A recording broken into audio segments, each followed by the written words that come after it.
Hey, this is Amy from Motif Music Studios, and I have students ask me often, how do I know what triads or what chords are in each key? So I thought we'd start just in the C major scale and show you how we can find what actual chords belong in that key. So if you look on my lower camera, you'll see the C major scale. It's something that a lot of piano players start with. It's all white keys and fairly accessible, so here it is.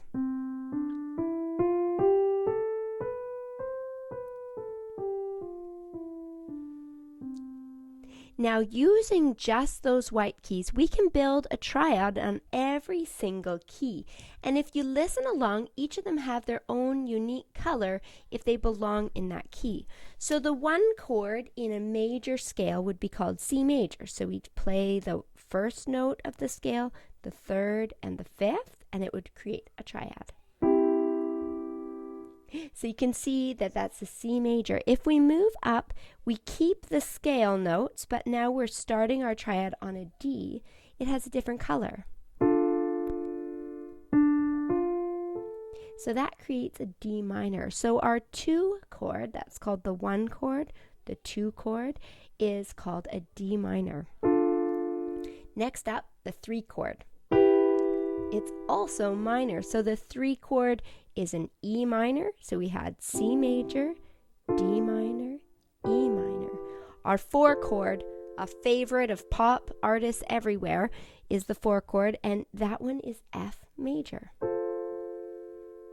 When we get to the 5, we have G major. So 1, 2, 3, 4, 5 chord. These are usually notated with Roman numerals. So we've got G major. Fun fact is that because of the raised 7th, we'll get into this in theory later, the 5 chord of a major key is major sounding, and the 5 key of a minor scale is also major. So we go there. Then we go to 6. A minor. This is when it all goes crazy because the B, the 7 chord, is B, D, F, and that's going to be a diminished chord. So we'll get into that later in theory, but you can just notice that that color of that triad is a little different. Then we're back up to C major. So I hope that's helpful for you as you ponder, how do I create triads in different keys?